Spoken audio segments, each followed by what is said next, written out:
Welcome to Teleforum, a podcast of the Federalist Society's practice groups. I'm Dean Reuter, Vice President, General Counsel, and Director of Practice Groups at the Federalist Society. For exclusive access to live recordings of practice group Teleforum calls, become a Federalist Society member today at fedsoc.org. Hello, and welcome to the Federalist Society's webinar call. Today, February 17th, 2023, we discuss the question, does the Administrative Procedure Act provide for universal vacatur?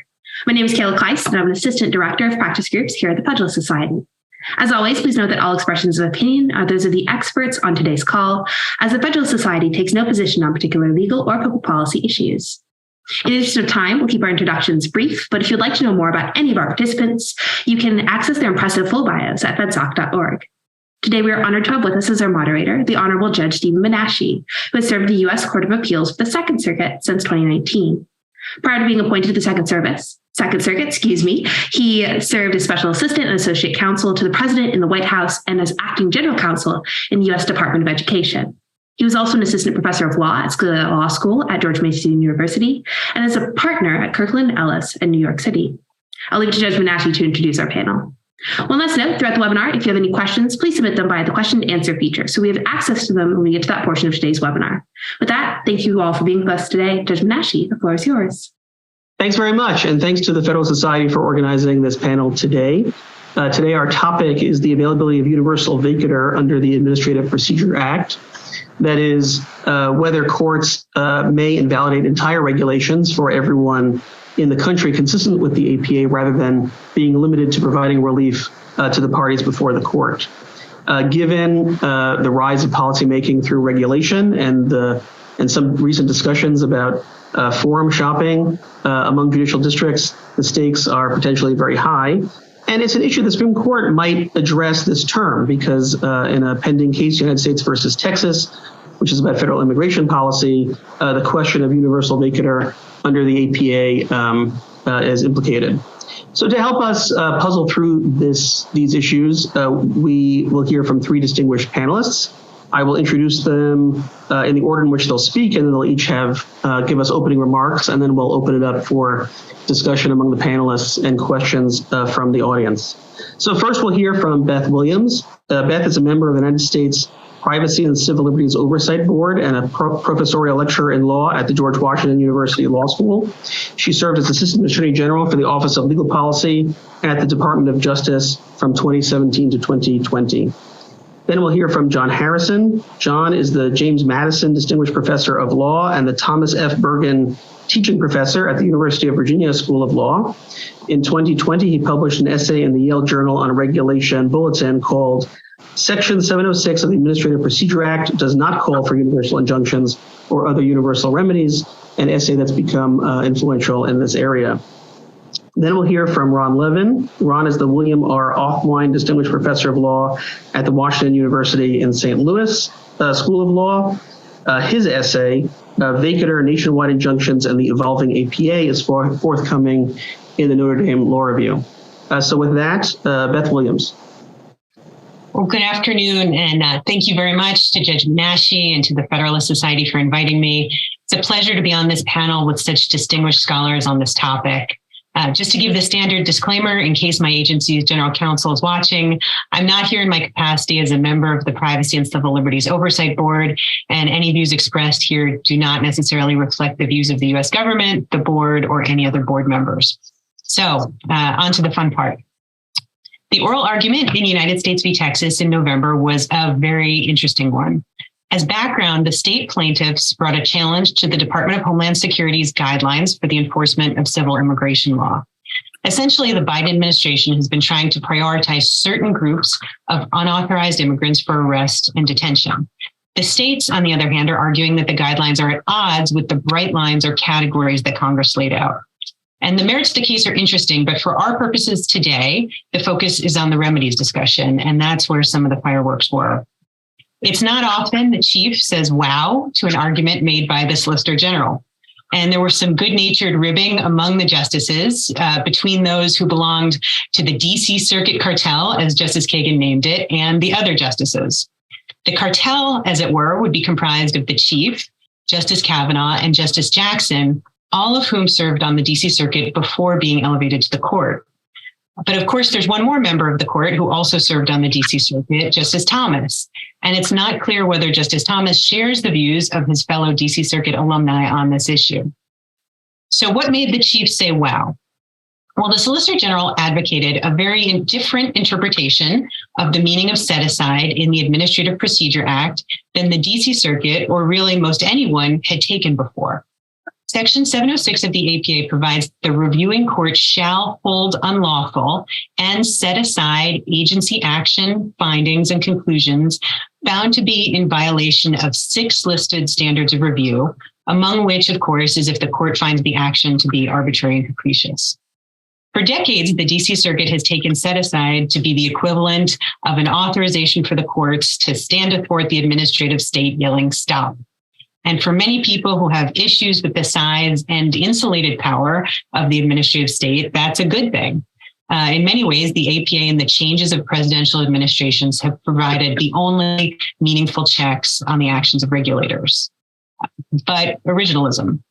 In recent years, there's been some fascinating academic work, most notably by Professor Harrison and by Professor Sam Bray at Notre Dame, that set aside never meant what everyone thinks it meant.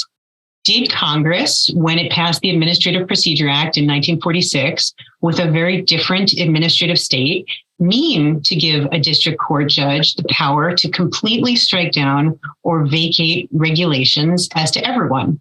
Or did it mean to allow courts to set aside or disregard an unauthorized regulation with respect to adjudicating the case for the parties before it? And of course, regardless of what Congress intended, what did people understand set aside to mean at the time? There's good historical research to suggest people did not understand the APA to be majorly displacing well understood norms of equitable practice. And if that is what Congress was doing, wouldn't they have put it in the remedies section, section 703, rather than the scope of review section, section 706? And wouldn't they maybe have used stronger language than set aside? So this is a fascinating case of statutory interpretation, and in some ways sets up a textualist originalist split on the court. At oral argument, you have Justice Kavanaugh making a textualist argument that set aside means set aside. That's always been understood to mean. He said that the rule is no longer in place. Contrast that with Justice Gorsuch, who focused more on the structure of the statute and also seemed more receptive to the government's and Professor Harrison's originalist arguments. So predictions for this term, where does that leave us? I could, of course, be wrong, but my prediction is that the court is going to punt on the question this term. There are a couple of reasons for that. First, this is a major issue of statutory interpretation, and the briefing was not extensive. It's just a few pages on remedies at the end of each brief. And you would think that if the court were going to tackle a question this big now, they would ask for additional briefing. Second, as many have noted, there hasn't been percolation in the lower courts on this issue, so the court doesn't have the benefit of circuits weighing in. Third, the government made only the statutory argument and not the constitutional argument before the court. The statutory argument is that universal vacatur is not actually authorized by the APA. The constitutional argument would be that even if universal vacatur were authorized by the APA, such a statute would impermissibly extend the court's power beyond the case or controversy limitation of Article 3. In the somewhat related context of nationwide injunctions in Trump v. Hawaii in 2018, Justice Thomas raised this constitutional question in his concurrence when he said that even if Congress someday enacted a statute that clearly and expressly authorized nationwide injunctions, courts would need to consider whether that statute complies with the limits that Article 3 places on the authority of federal courts. Again, that constitutional question was not briefed in this case. And finally, if the court gets to the remedies section, it can resolve the question through the alternative argument of section 1252 and not get to the question under the APA. So implications. What if the court sided with the government and concluded that set aside in the statute does not provide for universal vacatur? What then? Well, the irony of all this is that it wouldn't actually change much in DC. As Professor Bray explains, the reason for that is the power of precedent. So if Party A sues the federal government in DC and wins, and also wins on appeal to the DC Circuit, then that ruling will have precedential effect for every person who comes later who sues the federal government in DC. The court doesn't need to vacate the rule. It just needs to issue a judgment. By power of precedent, everyone who comes next will win, and everyone can sue the federal government in DC. So after a loss in the DC circuit that's not reversed by the Supreme Court, the government, as a practical matter, is not going to keep going with a rule held to be unlawful in a place where everyone can sue it. Reading set aside not to mean universal vacatur matters more in every other circuit. In fora where the government can't be sued by everyone in the country, the precedential effect of one decision is necessarily not as broad. But still, the government may then make the decision not to enforce its regulation within that district or circuit, or may make the decision that nationwide uniformity is so important to the particular regulatory scheme that it will rescind its rule. But the relative importance of uniformity or the workability of disuniformity sits with the elected branch, not the judiciary. All of that is to say that reading the APA not to authorize universal vacatur still maintains the APA as a significant check by the judiciary on unlawful regulatory action. Thanks. Thank you very much, Beth. John. Thank you. First, briefly, my answer to the question is no. The first thing I'm going to say is, because I'm a law professor, I'm going to quibble with the question and say that universal vacatur is redundant.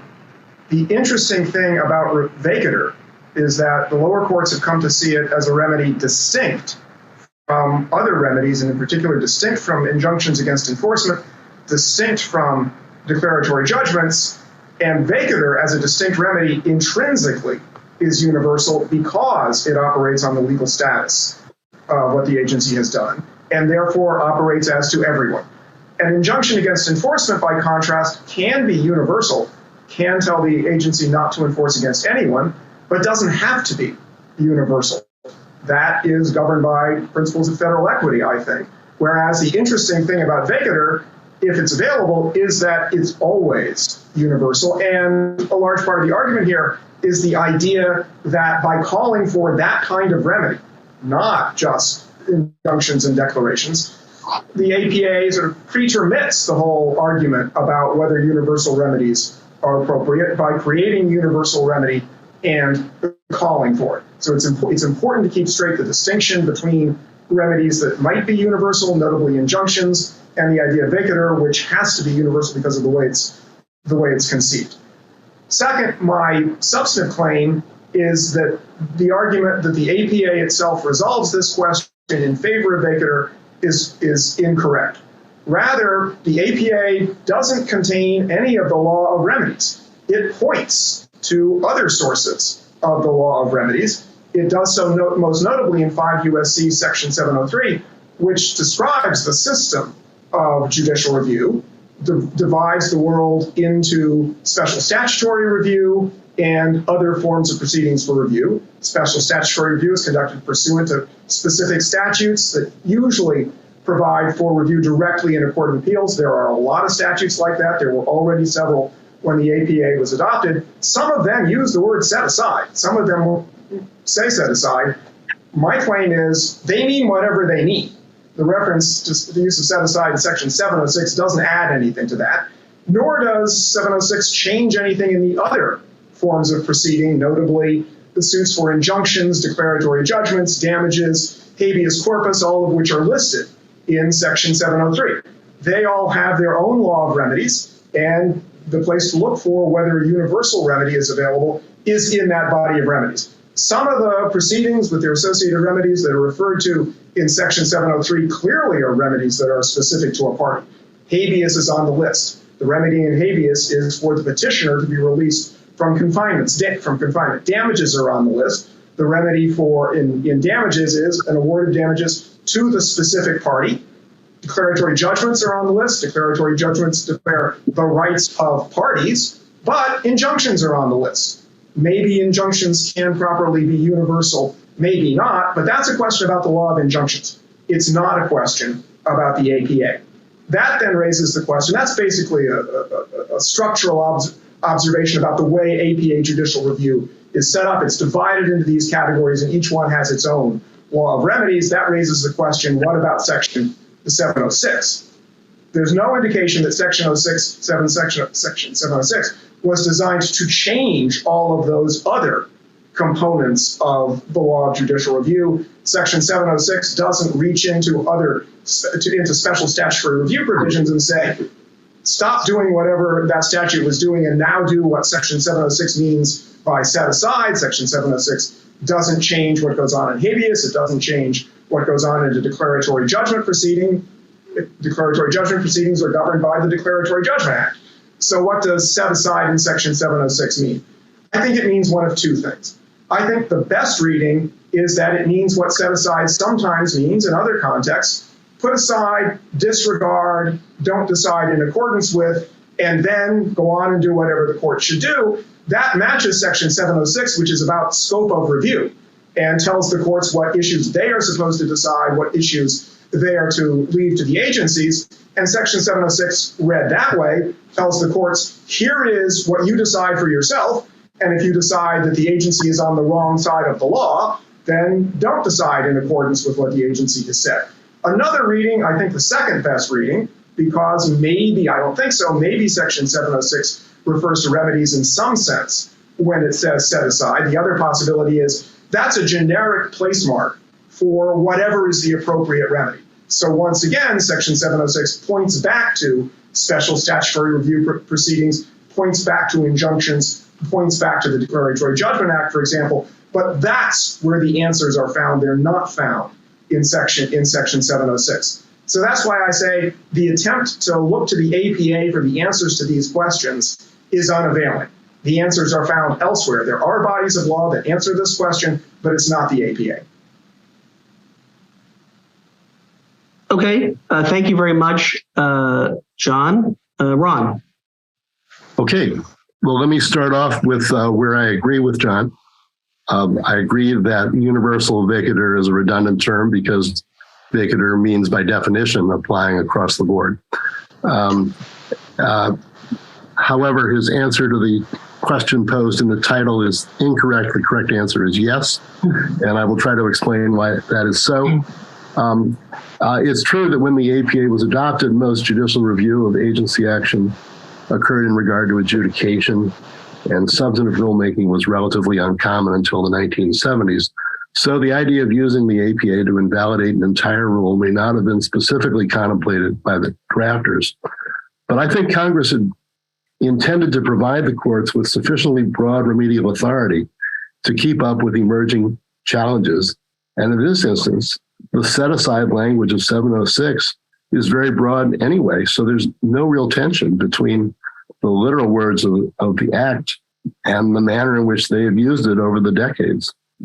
In my forthcoming article in the Notre Dame Law Review, which has been mentioned, and also an earlier piece I wrote in the Chicago Kent Law Review, I reviewed a host of situations in which the APA has been construed creatively to meet emerging challenges, even if these holdings departed somewhat from the original expectations of the drafters. In other words, originalism is not a very common phenomenon in APA jurisprudence.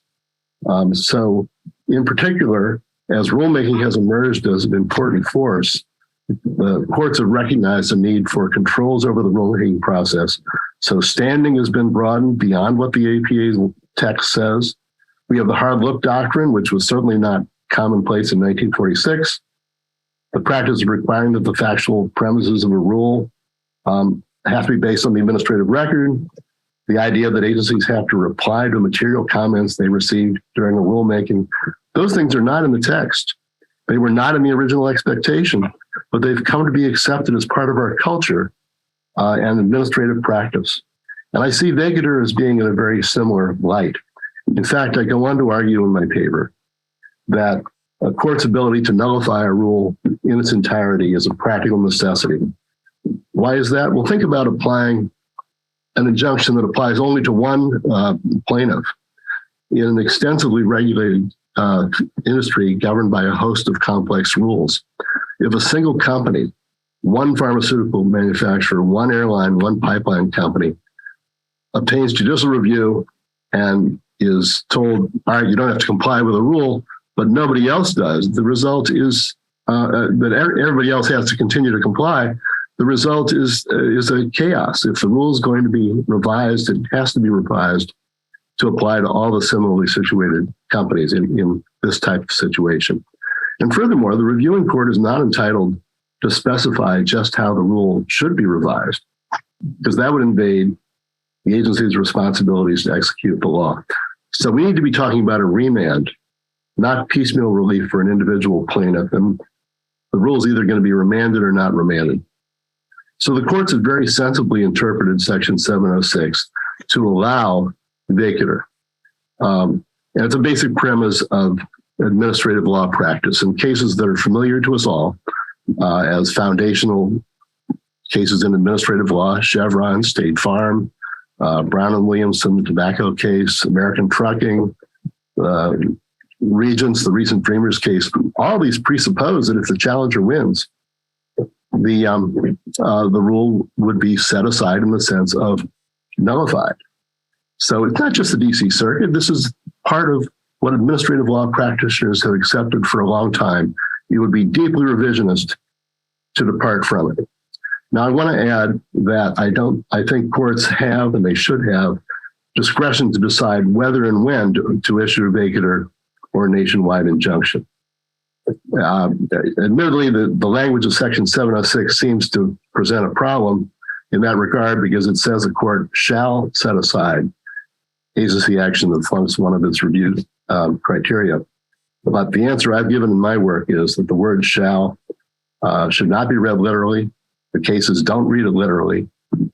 706 is seen as a declaratory provision that sets forth broad principles but leaves it to the courts to flesh out what the language means, and it's consistent with that to treat it as authorizing vacatur but not commanding the courts to use it in every situation.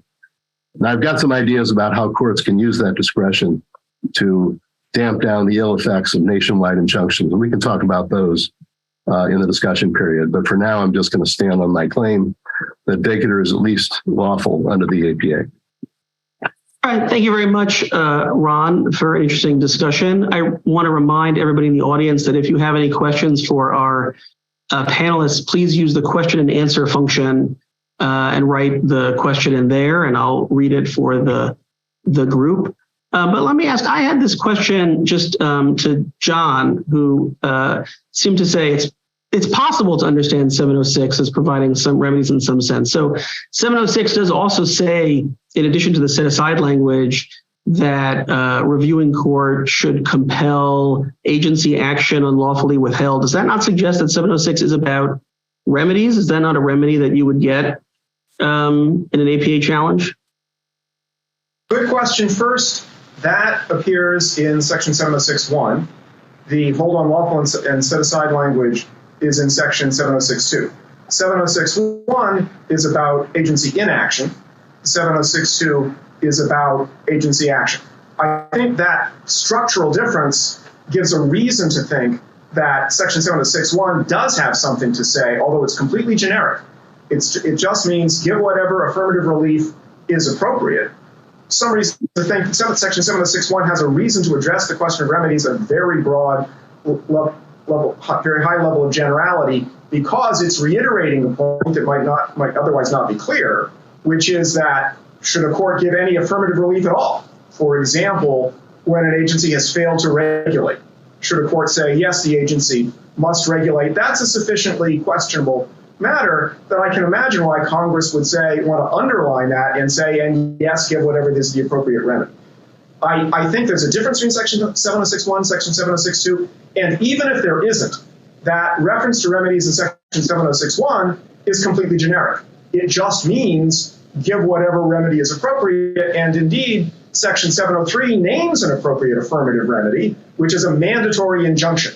That's language that appears in Section 703 and not Section 706.1. And so if they are parallel in that respect, I don't think they are, then what I said is I think the second best reading of set aside in Section 706.2 is appropriate, which means it just means and give whatever remedy should be given under federal equity, under the special statutory review provision, in habeas, whatever it is. So one way or another, Section 706.2 is actually 706.1 also. Neither one of them is adding anything to the law of remedies. For both of them, the actual law of remedies is found somewhere else. Could I ask John a question following up on that? Sure, go ahead. Under your second best reading, why can't you treat that as meaning that if vacatur is the appropriate remedy, you can give it as part of whatever remedy is appropriate? It sounds as though that would be consistent with the reading that I've been proposing. Two points about that. Thank you, Ron. That's an important point. First, something I've been trying to emphasize, and I'm going to keep trying to emphasize, and I think it's important for the way this debate has developed, because in my view, Section 706 is not giving any new instructions concerning remedies, and if that is a generic reference, that points us primarily to federal equity. And before the debate started about Section 706, there was a pre-existing debate, largely connected in its origins with Trump against Hawaii, about whether, for example, universal injunctions were known at the time of the framing, whether they are an appropriate development of equity from the time of the framing. Those, I think, are the crucial questions. That's what courts should be, and the lawyers should be talking about, is this an innovation in federal equity? If so, is it a proper innovation in federal equity? The discussion of Section 706, I think, is a distraction. The other thing I'll say is that in a number of the forms of proceeding referred to in Section 703, something like vacatur is simply irrelevant. A petitioner for habeas doesn't want anything to be vacated. The petitioner for habeas wants an order saying, let me out of jail. The damages plaintiff wants money damages. Somebody who wants a declaratory judgment wants a declaratory judgment about that person's rights. So the idea of vacatur is relevant for equitable remedies. And the question is that a proper use of federal equity? Okay, I have a question from the audience, which is about the language of or what set aside might mean.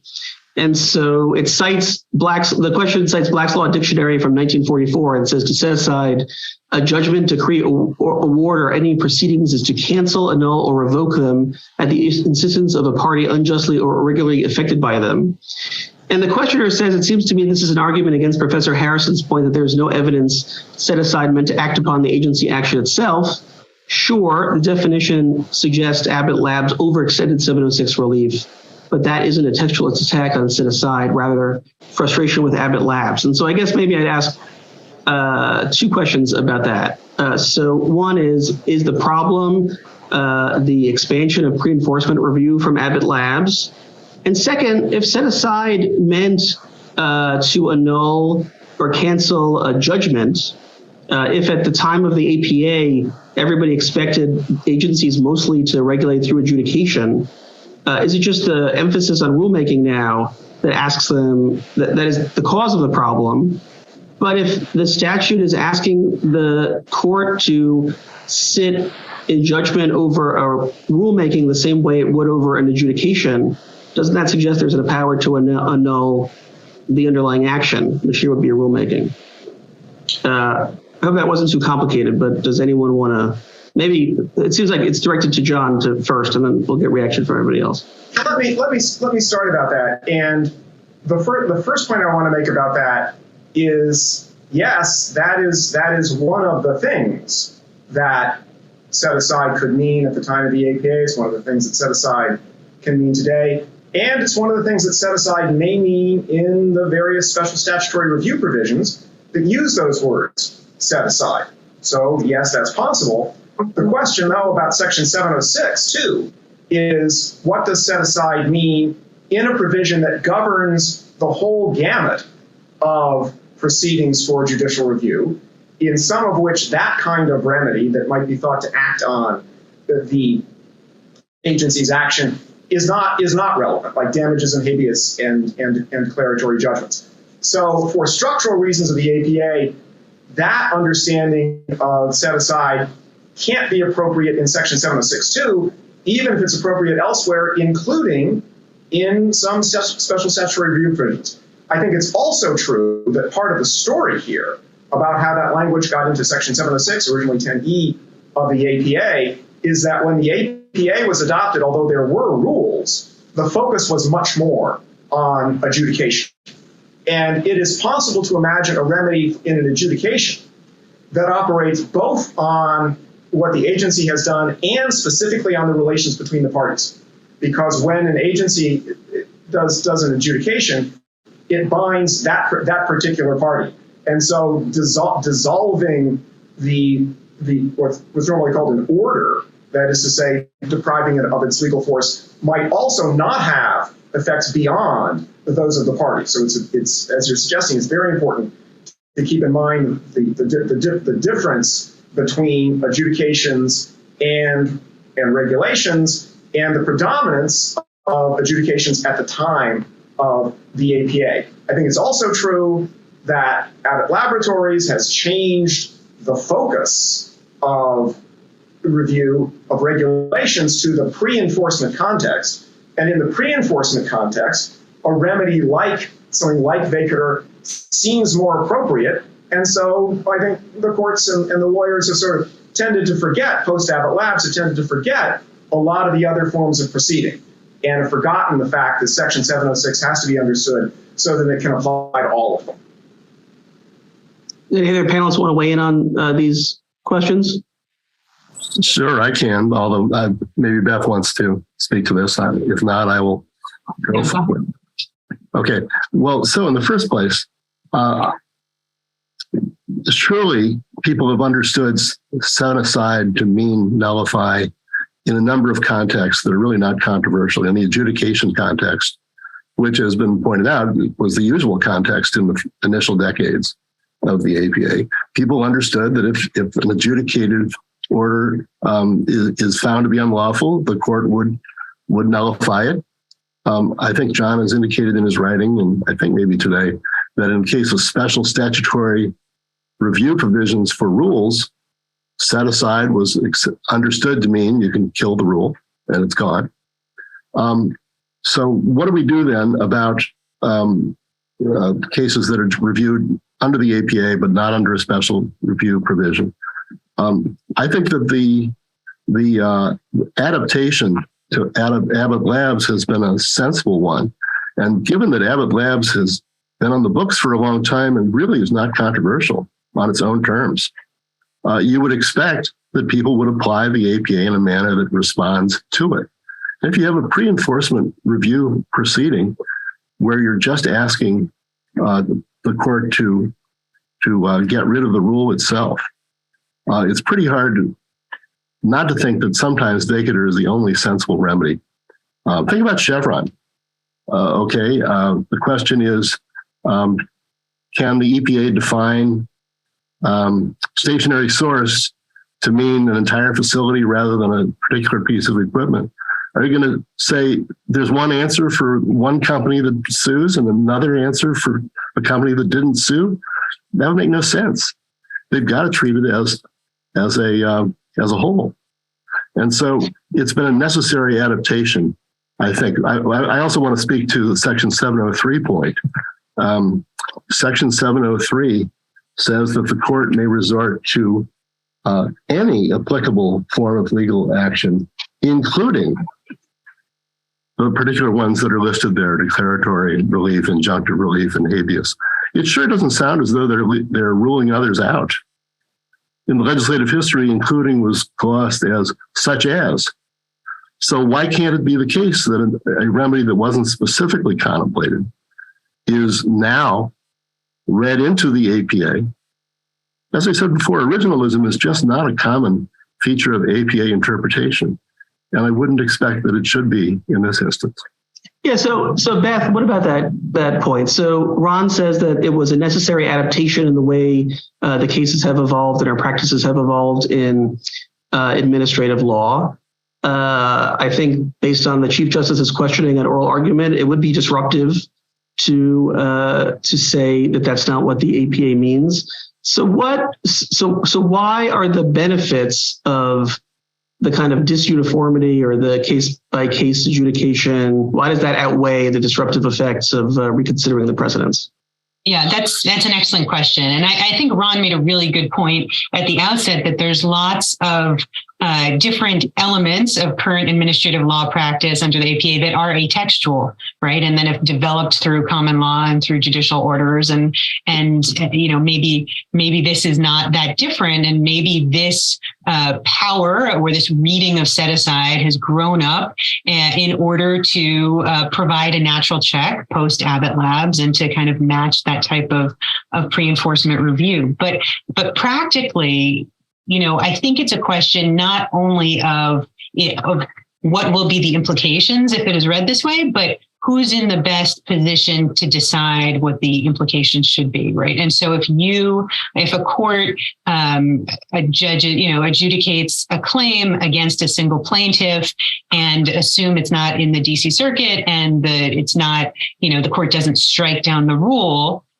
is the court better situated to decide that the entire regulatory scheme is therefore unworkable and unenforceable? Or are the elected branches, the executive branch in this case, in a better position to decide how they will respond to this adverse court ruling, right? And what the scope will be of how they're going to respond to the court ruling, whether they're going to, to basically not follow the regulation, to rescind the regulation, or to keep fighting in other courts. If they get an adverse ruling in the Fifth Circuit, maybe they'll continue to litigate in other circuits and to raise it up to the Supreme Court. But, I think some, when considering the implications, would say that the elected branches, rather than the courts, are in the best position to decide that question of workability.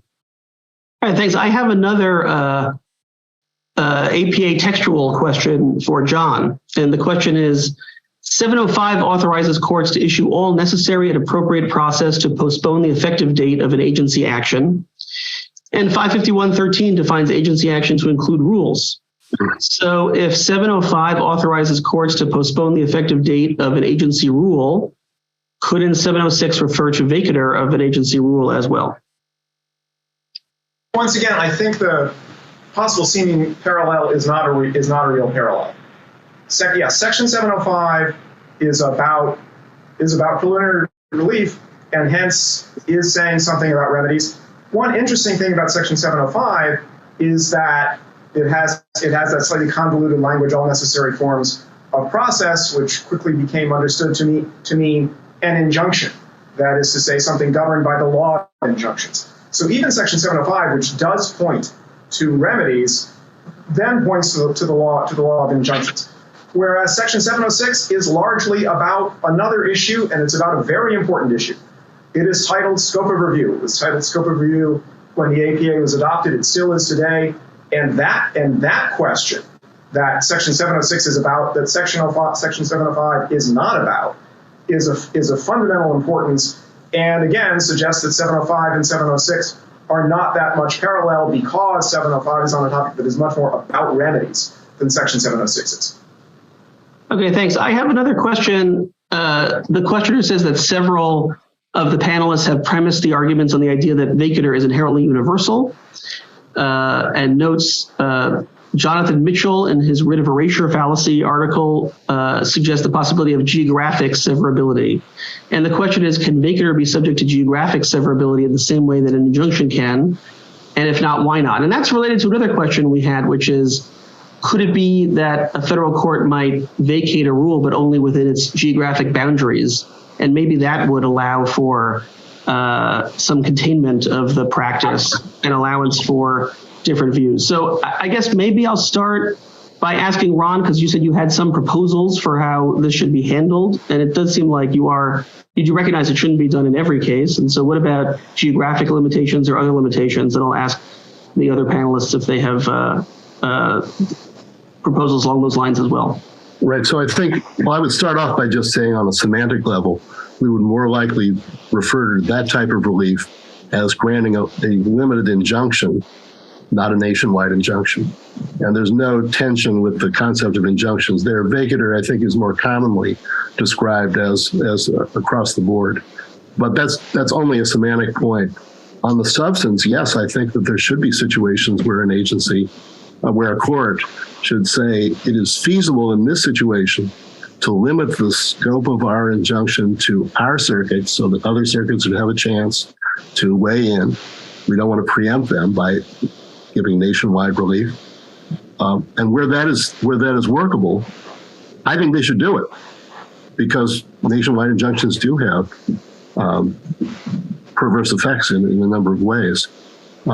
So that is a question of granting no broader an injunction than is needed, which is a premise of equity. And can I just ask, why is that a better approach, limiting it to the geographic boundaries of the circuit than limiting it to the parties that are before the court? Well, there could be situations where that would do it, but then you will often have situations where the rule does not operate coherently because all of the players in the game are interacting with each other, competing with each other, where the agency is trying to manage a program. And if it's done totally retail, one plaintiff, you lose that effect. Now, what I do think you can do, and this I think is implicit in your position, is that if the agency adopts a rule and then applies it to a particular respondent, then the court can say, okay, we're going to set aside the application, the order that applied the rule, just to you. And then the agency can continue to fight on in other adjudicative cases. That's what non-acquiescence is. And there's nothing wrong with that, because it does give other circuits the chance to weigh in. Okay. Beth, I think you wanted to weigh in.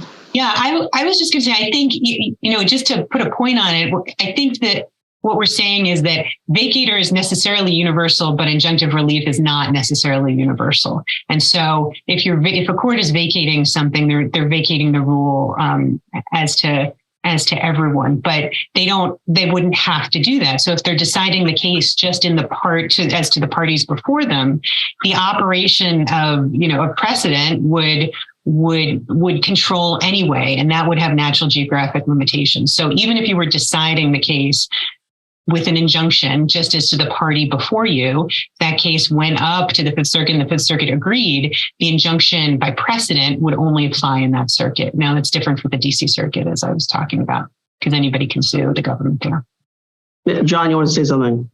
Yeah, I want to say that Beth's point about precedent is extremely important.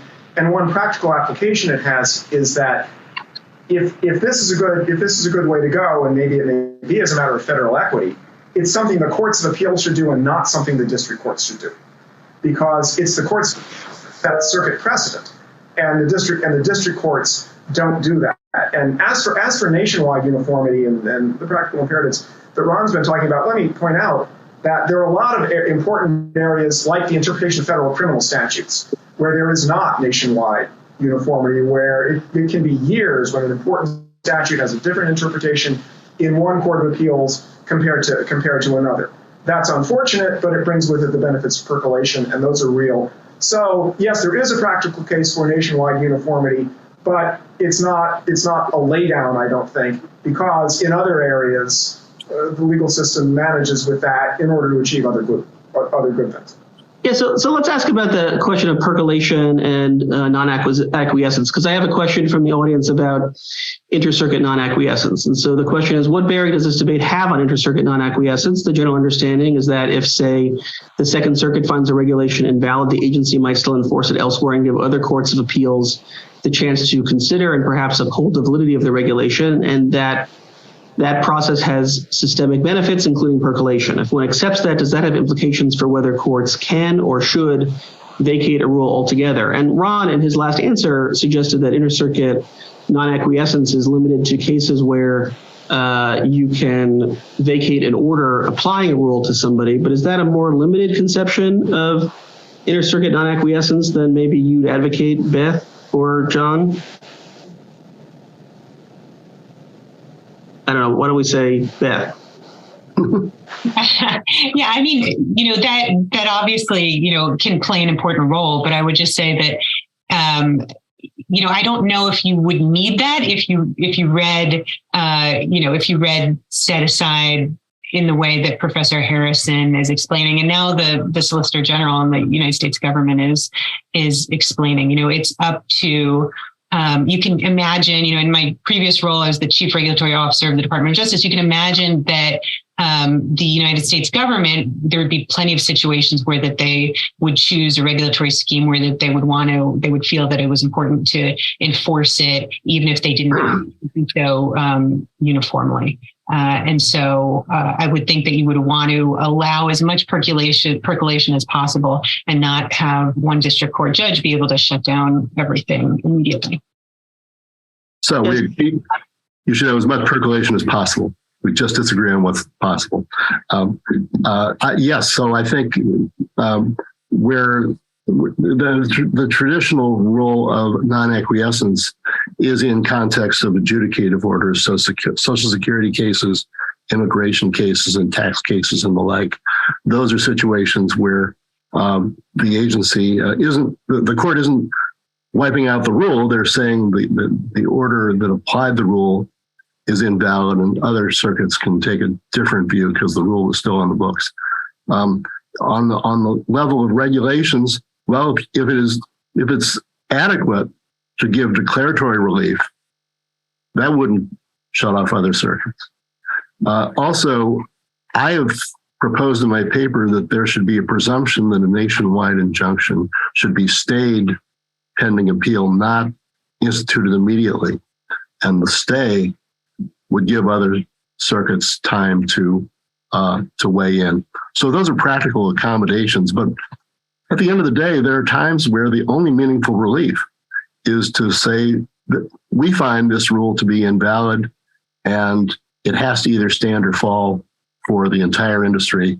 So our view is we hold it's unlawful. We set it aside, subject to the checks that go with that, like appellate review, stays, and the rest. Could you explain that a little bit? So when is it that it might be enough to declare the rights of the parties, and as versus a circumstance where you must declare the rule invalid? What if they ask for declaratory relief, or you say there's that the equities do not favor an injunction right now, given the usual traditional formula about balance of equities and the like? These are possibilities, but I'm not trying to say that Vacatur or nationwide injunctions don't have a place on the menu. I would just say that I think another thing we probably agree on is that relief can be fairly broad, even if it's limited to the parties in the case, because the principle is you give as much relief as necessary to give complete relief to the parties before you, right? And so sometimes that is broader than applying to the particular plaintiff. Sometimes if the plaintiff is a state, in fact, that relief is pretty broad and is still consistent with, traditional principles of equity. I think in Vacatur, I could imagine, the problem with Vacatur is just it's so universal that it's hard to tailor it in any meaningful way. Yeah, John.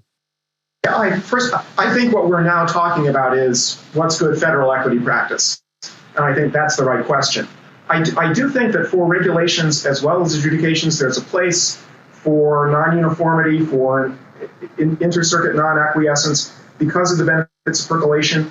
And the point I'll make again is that, yes, there are costs to having what amounts to variation in the content of regulatory law from one circuit to another, but the same thing often happens now with federal criminal law. Important federal criminal statutes can be interpreted significantly different in different courts of appeals. That's unfortunate, but it does bring with it the benefits of percolation.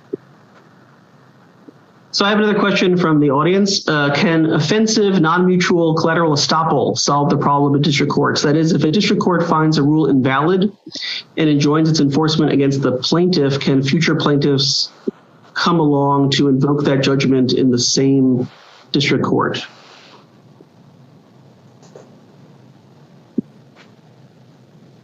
Any takers? Isn't the U.S. government protected from that by Mendoza?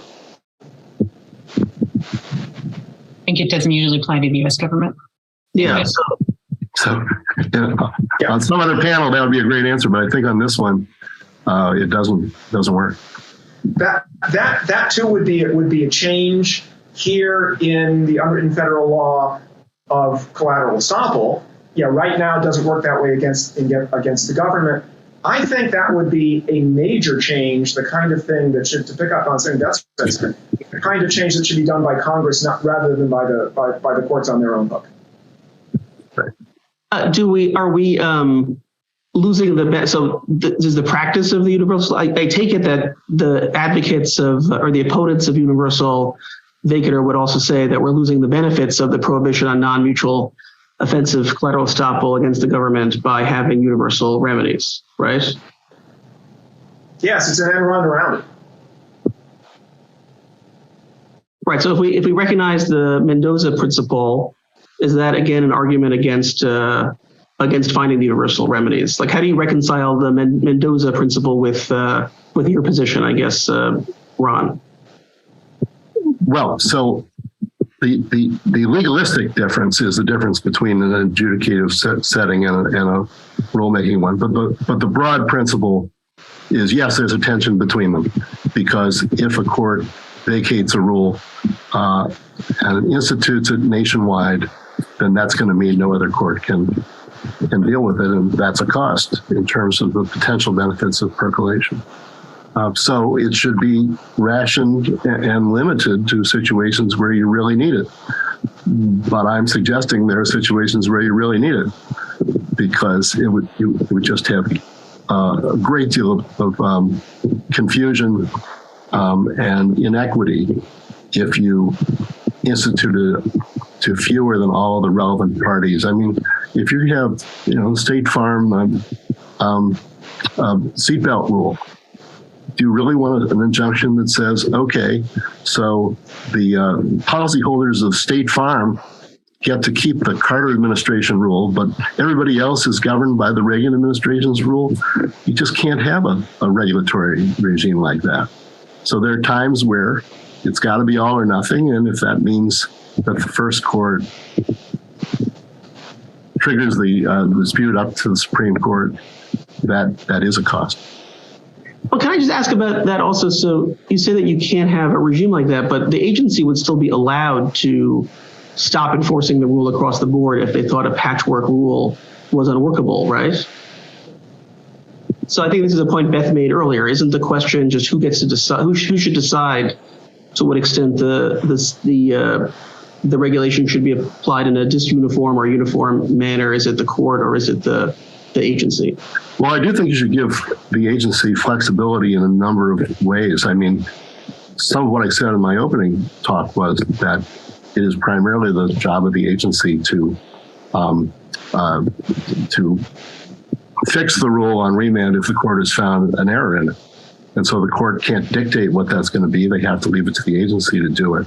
Also, the practice of remand without vacatur, which I've mentioned, I have defended as being in part leaving it up to the agency to decide how to fix the mistake that the court has found on remand. And that kind of flexibility is desirable to the extent you can do it. So I'm not indifferent to that at all. But sometimes if the court says, here's the law, that would foreclose the agency from deciding that the law can be otherwise. They can limit their enforcement, that's true, but they can't construe it differently from the way the court construes it.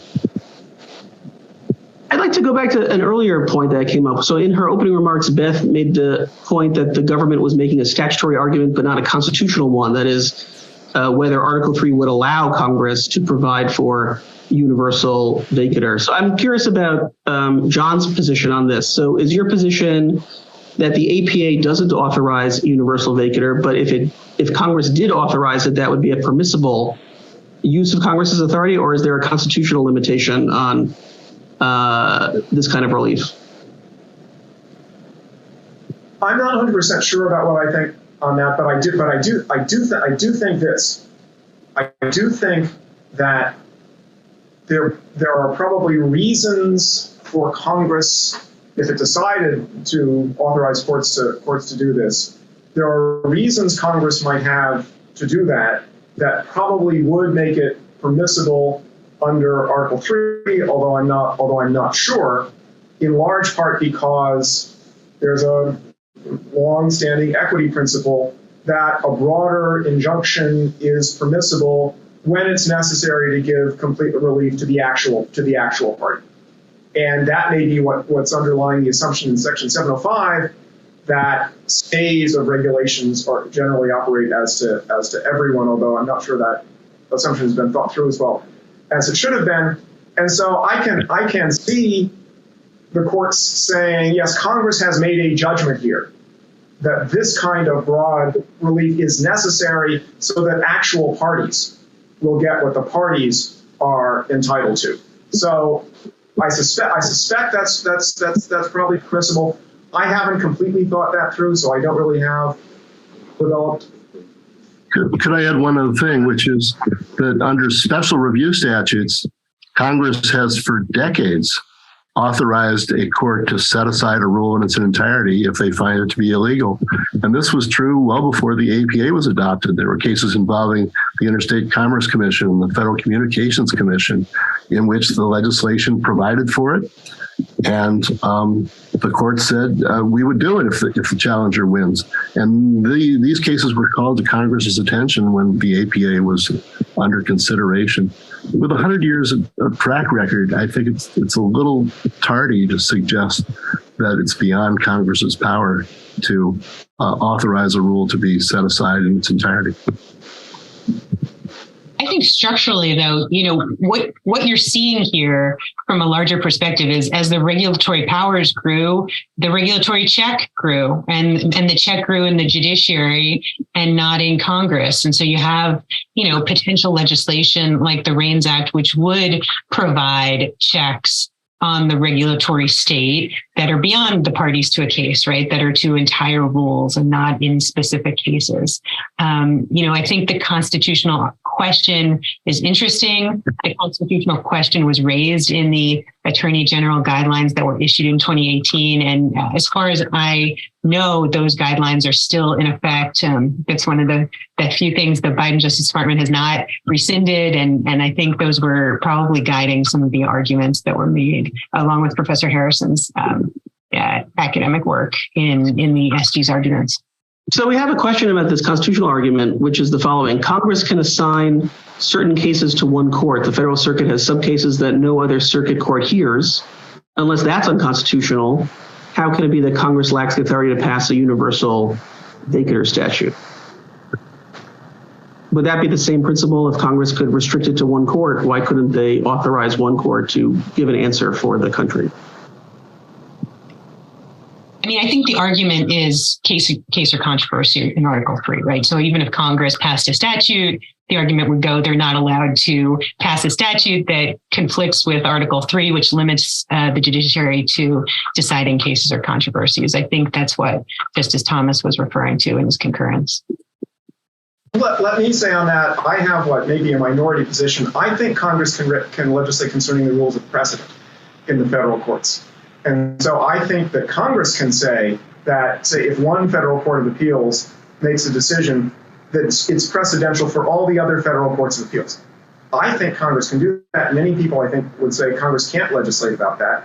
And so, yes, that would be a way for Congress to do something a lot like vacatur by establishing, say, the first court of appeals, or just one, the Federal Circuit or the DC Circuit, or any court, to establish a nationwide precedent.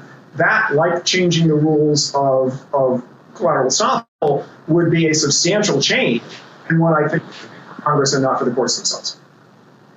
Okay, well, we're in our last minute of this discussion, so I guess I'll just ask, does anybody have any final thoughts that they want to add? And if not, I'll turn it over to our host. Thank you so much.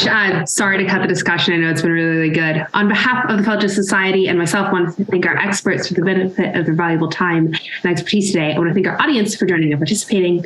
We welcome listener feedback at info@fed-soc.org. And as always, keep an eye on our website and your emails for announcements about other upcoming virtual events. With that, thank you all for being with us today. We're adjourned.